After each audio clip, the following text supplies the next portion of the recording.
లోక్సభలో ఎంపీ కవిత మాట్లాడుతున్నారు. లైవ్ చూద్దాం. 2015-16 में आप देखोगे तो the divisible pool has reduced to 82.8%. Madam, this definitely means that this is very less money for the states. Although the Honorable Finance Minister repeatedly claims that the devolution has been increased to 42%, पूरा आपका share pool का size reduce होने की वजह से states को बहुत ही आज कम पैसा मिलता है madam. And this is just because the government, central government till date wants to get more and more money from the cesses and surcharges. और इस बार particularly हम ये सोच रहे थे क्योंकि GST आने वाला है, सेसेस और सरचार्जेस एटलीस्ट अभी तो इस बजट में छोड़ देंगे, लेकिन ऐसा हुआ नहीं है मैम.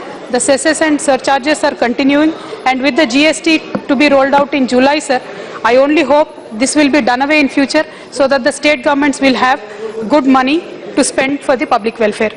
मैडम, इसमें बजट में अच्छे बातें हैं जो थोड़े, जैसे कि taxable income between 2.5 lakh to 5 lakh has been reduced from 10% to 5%, और कॉर्पोरेट इनकम टैक्स जो है madam that has been reduced from 30 to 25%.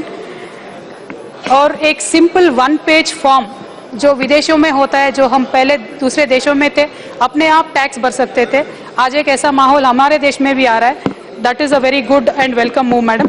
And of course the decision of the RBI Act, the decision to amend the RBI Act so that they can give the electoral bonds to be bought by companies to donate to the political parties, that is a good move madam. But as my colleague Tathagat ji had said, if it is incognito, that is not going to serve the whole purpose of electoral reforms madam. And also with this I would like to appreciate the budget where there were a generous increase has been seen, particularly educational, higher education sector madam has seen an increase of 12.2% in the budget, which is wonderful.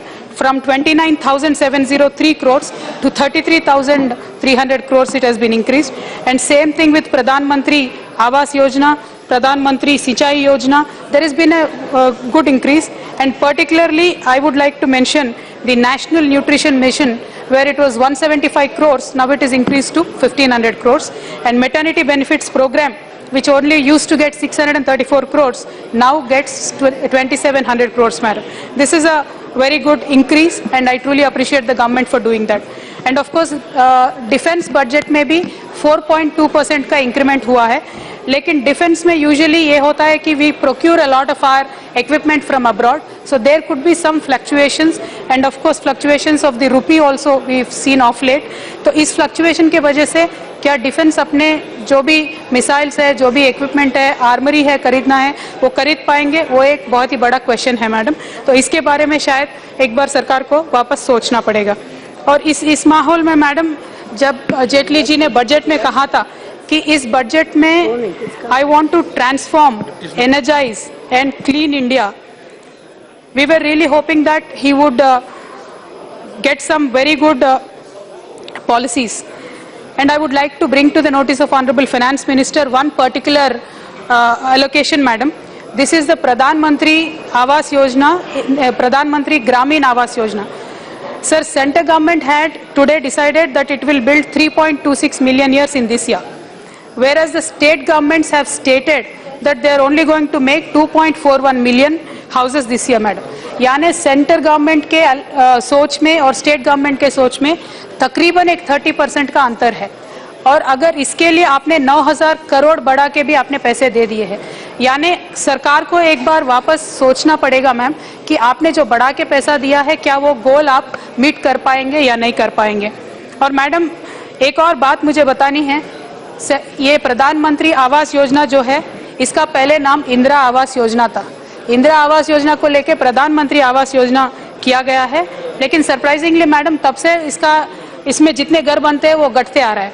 2013-14 में madam 1.84 million houses बन रहे थे, 2014-15 में वो घट के 1.64 house holds हो गए. अभी इस साल मैडम 2015-16 में सिर्फ 1.1 मिलियन हाउसेस हम बना पाए.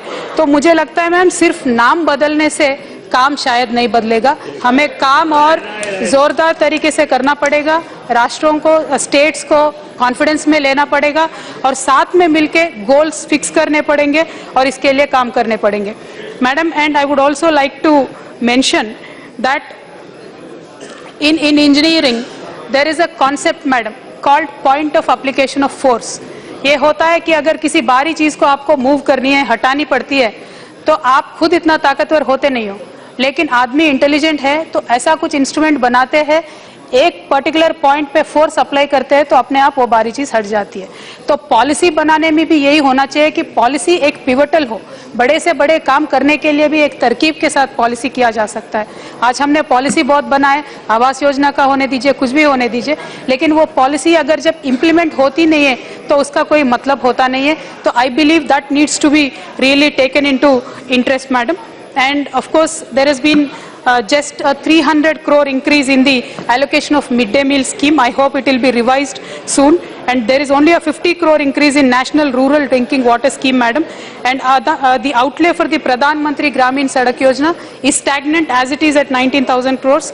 And in Narega, only 500 crores has been increased from the revised estimates of the last year, madam. And of course, there has been zero increase in the National Social Assistance Program. तो मैं इस दौरान सरकार से एक मांग करना चाहती हूँ, मैडम. आज के दिन में जो पेंशन्स देते हैं हम, ओल्ड एज का या तो महिलाओं का, विडोज का जो पेंशन देते हैं, केंद्र सरकार से हमें 200 रुपीस मिलता है, बाकी का जो भी है हमारा स्टेट गवर्नमेंट बेयर करता है.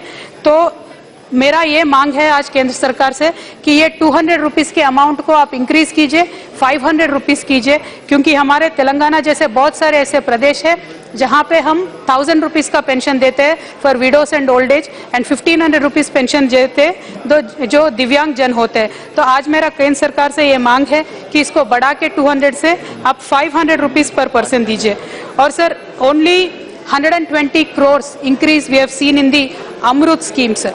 और अमृत स्कीम को जब हमने पहले स्पीच में प्रधानमंत्री जी का सुना था, उनका ये सपना था कि पूरे भारत देश में 100 ऐसे स्मार्ट सिटीज बने और उनके लिए वो पैसा इन्वेस्ट करना चाहते थे. सर, 2-3 इंपॉर्टेंट मुद्दे हैं सर, समय तो है मेरे पास और प्लीज थोड़ा मौका दीजिए. समय तो हो गया, please conclude now, you take another 1 minute or 2. थोड़ा सा 3 to 4 minutes काइंडली, क्योंकि जेटली जी बिजी थे, सुन नहीं रहे थे सर, तो थोड़ा सुनिए. I am sorry sir. Amrut scheme के अंदर जो एलोकेशन इंक्रीज हुआ है, it is only 500 crores sir. It is very menial and I don't believe that is enough to charge our economic growth of engines which are our second and third tier cities, sir. And the most important aspect of Jaitley ji's financial speech was he wants to energize our country. Sir, this is a very important piece of information which I found on the RBI website, sir, not my data. This says that the overall credit for priority sector lending has fallen 10.6% from last year, sir. 2015-16 से अब जाके 4.3% पे गिर गया है. Priority lending, it could be for agriculture, it could be for educational loans, micro credit, ये बहुत ही ज्यादा घट गया है सर. अगर आपको इस देश को एनर्जाइज करना है तो if the lending goes down like this, I believe sir it will be very difficult. Specially industry है, एमएसएमई है, इसका भी घट के -5.1% पे चला गया है सर. तो ये लेंडिंग जब तक नहीं होगा तब तक हम जॉब नहीं क्रिएट कर पाएंगे सर. तो इसमें बहुत ही दिक्कत होगा सर. स्पेशली उन्होंने, जेटली जी ने 10 लाख करोड़ का फार्म लोन देने का जो वादा किया था, ये काफी नहीं होगा सर. मुझे लगता है minimum target should be to give away 12 lakh crores for the farmers as loan, sir. And one particular issue that we need to bring to the notice of the house, sir. You said you want to clean India. Clean India यानी informal economy से you want to go to formal economy where